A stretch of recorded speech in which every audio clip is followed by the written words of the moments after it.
Hi beautiful people, welcome to my channel. If you're new here, welcome, and if you are a returning subscriber, welcome back. It's great to have you in my little corner of YouTube where we speak all things adulting, faith, and lifestyle. Before we get started, make sure to hit that subscribe button. That red button must turn gray. Give this video a massive thumbs up if you enjoyed it. Comment down below what you enjoyed about today's video and what other videos you'd like to see. Share this with anybody and everybody who you think might need it. And last but not least, hit those notification bells so that you do not miss another video. So without wasting any more time, let us get straight into today's video. So we are back again with a sit down this time. I want to put a disclaimer out there. I have not sat down for a sit down in a really long time. So I am probably rusty. But bear with me. Those who have been following me for a while and those who have been following me on Instagram know that it's been a rocky start to the year from a YouTube perspective, but we are trying to bounce back. And that is exactly what I want to talk about today. I want to briefly talk about how to bounce back from burnout. I came into this year very exhausted, and I already knew from the beginning that it wasn't going to be cute. And it actually wasn't cute. So I suffered from burnout, and I think I'm finally getting back on my feet, and that's why I'm finally coming back to YouTube properly. But it was a rough start to the year, but we are in April, actually going to March, wow. I don't know how to talk anymore. We're going to May now, and it's time to dust myself off and get back on track.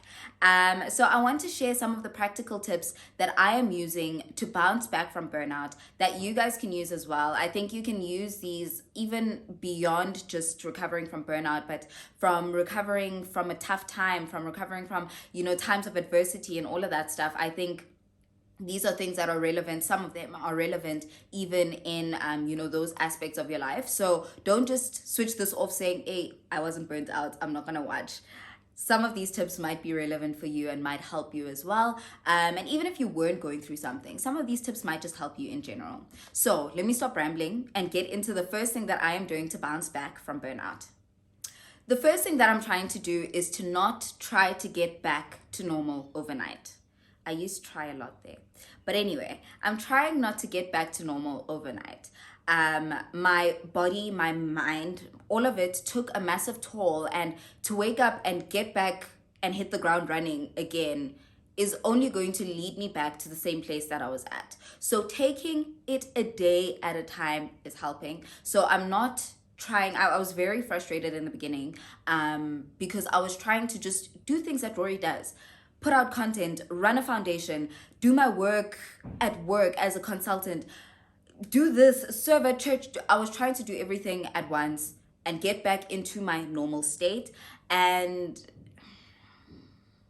I think that's what took my recovery longer, because I was just not, I was just trying to be a robot again. I was trying to get back into autopilot, and that was not feasible or wasn't a good thing. And I can definitely say, don't do it.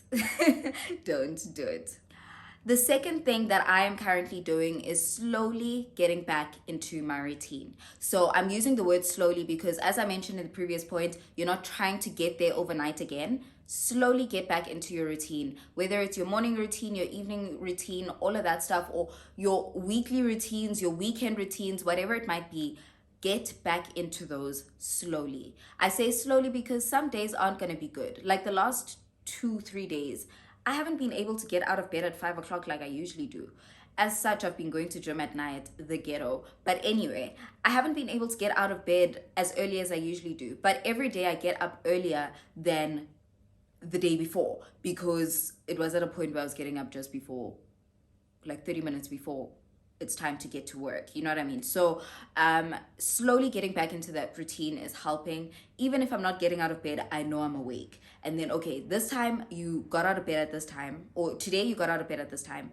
Get out of bed 10 minutes earlier the next day, and then 10 minutes earlier. So slowly getting back into that habit, because it's been rough. So like I said, slowly getting back into that routine would really help. Even your evening routines, if you know that you have a cup of tea and journal before bed, slowly do that. Sometimes you might not feel like journaling because you're really tired. So at least you know you made a cup of tea this time. Okay, now you recorded a voice recording of how your day was instead of actually writing it down, because it's easier. For me personally, I find it easier to, speak over, voice than to write. So then you did that. Then one day you wrote half a page for your journaling session today. Then the next you wrote a full page. So be slow about it. And this leads me to my next one about showing compassion to yourself, because like I mentioned at the beginning, I was very frustrated that I couldn't just bounce back. I needed to take things slow. And I wasn't the nicest to myself. Somebody actually told me, listen to your body, listen to your mind. What is your body telling you? If your body is telling you you're steady chilling in bed for an extra 30 minutes today, don't beat yourself up about it. If your body is telling you you're not going to gym today, don't beat yourself up about it. Don't beat yourself up. Be kind to yourself. As much as I extend kindness to other people all the time, I need to practice extending kindness and compassion to myself as well. I think it's very unfair that we are so quick to show kindness to people outside, but we're never able to show that same amount of compassion and kindness and love to ourselves as well. The next thing that I'm doing, which is a very difficult one for me, everybody who knows this knows, is to take a step back from tasks that are low priority. If it can wait another day, another week, another month, put it on the back burner. Because I found myself in a position where there's so much to do. Guys, there are so many facets of my life that require my full attention, but some require my attention more than others. So in that season of burnout, and even now that I'm still recovering from burnout, I am being intentional about making sure that if it can wait, it can wait. If it's not going to burn and crash by tomorrow, it can wait. The only thing that I can say you shouldn't drop the ball with is your job. Show up at work, guys. Even if you're doing just the bare minimum, show up and do that bare minimum well. So you can let a lot of tasks slide, but do not let your job slide if you can help it. Sometimes burnout is worse than what I experienced. Like some people, experience it worse, and that's okay.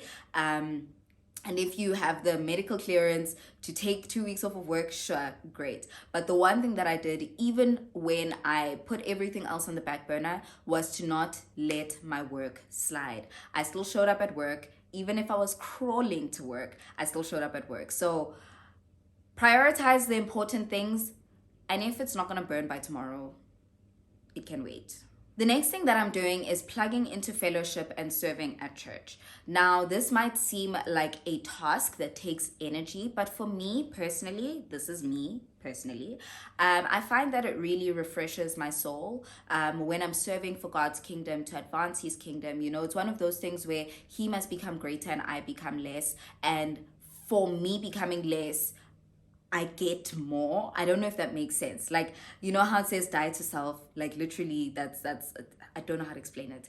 But I am kind of in a phase where I'm plugging into fellowship, going to young adults, making sure I'm serving at church and all of that stuff, and even serving spiritually in my personal capacity as well, things behind closed doors that people don't know about. And those are things that really refresh my soul. And, it helps me run not by my own might and strength, but by God's, because I can't do it alone. And if I'm not serving and sacrificing my time and my efforts for God, then, or if I am, I'm allowing him space to then refresh me and refuel me and re-energize me for the things that I have to do on a day-to-day basis.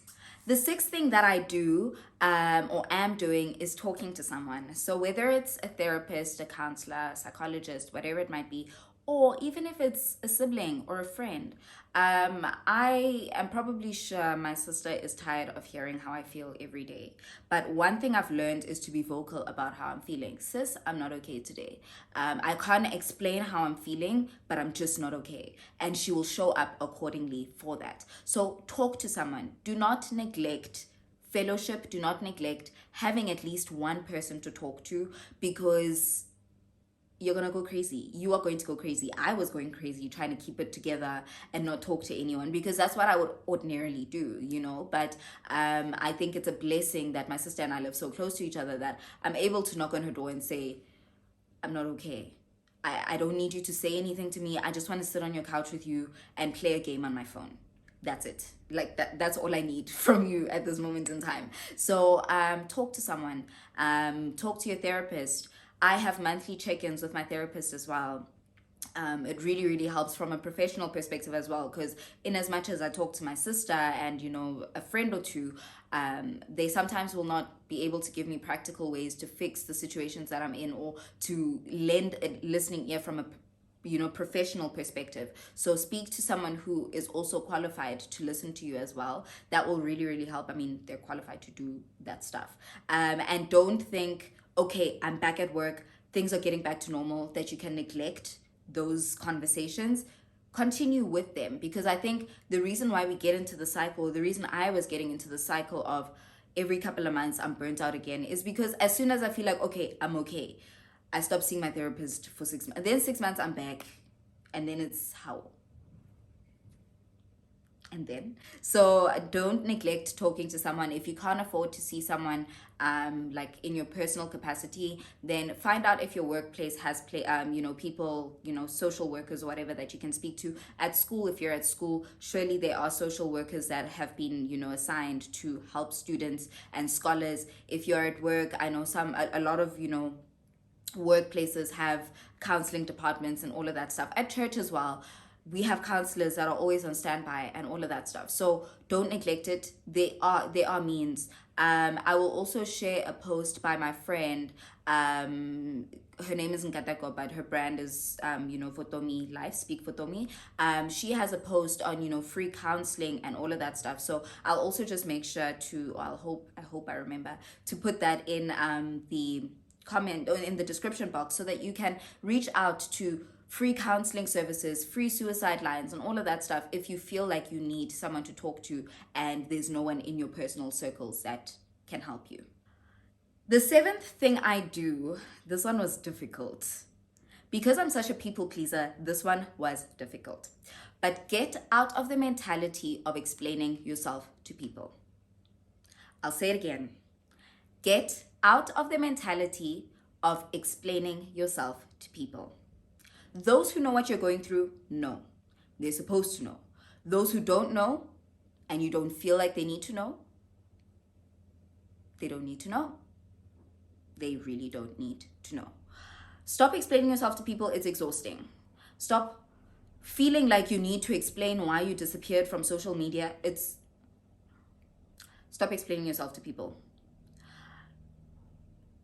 I'm not even going to dwell on this topic. Like, let's just leave it there. Let's just leave it there. The eighth thing that I do, which is the last tip that I want to talk about today, is to make allowance for bad days.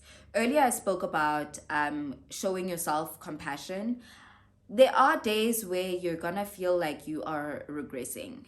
Days where you're going to feel like you don't want to get out of bed, or days where you feel like you weren't as productive. And it's okay. Those days come. They happen. Today is Wednesday. On Monday, it was such an unproductive day for me. I was so overwhelmed, and I had to be kind to myself and say, it's okay. It's a bad day. Tomorrow you wake up and you show up again. And if all you did today was breathe and survive, I'm proud of you. You know what I mean? So make allowance for the bad days, because they will come. There are going to be days where you're more exhausted than others. There are going to be days where you're more emotional. There are going to be days where you're less productive than others. And it's okay. So this point links definitely to the one about showing yourself compassion. Be kind to yourself on those bad days, because if you're going to beat yourself up, who do you expect to console you? You're your biggest cheerleader. Only you can rescue you. Only you can save yourself. Okay, apart from God, but apart from God, only you can save yourself. So if you're not going to make allowance for the bad days, and if you're going to expect yourself to be perfect and expect yourself to have everything put together and not be kind to yourself, then you're going to be in trouble. I'm just saying. I'm just saying. So I want to leave you guys with a verse from the greatest book ever written. Those who know what I'm talking about know. I missed that, by the way. The people who know what I'm talking about know. But I'm going to leave you guys with a verse from the greatest book ever written. It's from the book of 1 Peter, chapter 5, verse 10. And it says, "But may the God of all grace, who called us to his eternal glory by Jesus Christ, after you have suffered a while, perfect, establish, strengthen, and settle you. Essentially, what this verse is saying is that after you've suffered a little while, God will establish you, God will settle you, God will put you back where you're supposed to be, and even restore you to even greater heights. That is one of my favorite scriptures in the season of my life, and I'm believing that God is restoring, God is settling me, God is establishing me after my period of burnout. So I really hope this video helped you guys, those who needed it. Do share it with those who you think need it. It's okay to have rough seasons. Life is not linear. And remember that life is not linear. So with that, we've reached the end of today's video. Don't forget to comment, like, subscribe, and share this with anybody and everybody who you think might need it. And with that, with so much love and so much light from me to you, have an amazing rest of the day. Stay safe and God bless. Bye, guys.